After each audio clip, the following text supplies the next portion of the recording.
Bu gün ən çox xidməti arzu olunan bir xidmətdən danışarıq. İmam Rıza hərəminin çayxanaları. Gedib görək bu çayın hazırlanmasında nə zəhmətlər çəkilir. Xidmətdən qabaq yaşıl xidmət paltarlarını geyinirlər. Hər kəs lazım olan yerdə qərar tutur. Əvvəl samavarları doldururlar. Qaynayandan sonra qəhvədanlara şəkər və qaynar su töküb qarışdırırlar. Daha sonra çayı tökürlər. Sonra çayı stəkanlara töküb zəvvarlara təqdim edirlər.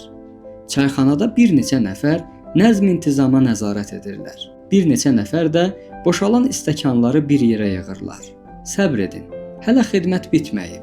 Gedək ən çox zəhməti olan işə nəzər salaq. Stəkanların yuyulması. Bu maye yuyucu maddəsidir. Stəkanları içinə qoyurlar və yuyurlar. Daha sonra stəkanlar padnoslarda qərar tutur. Daha sonra bir neçə nəfər çayxananı yuyub sonrakı xidmətçilərə təhvil verirlər.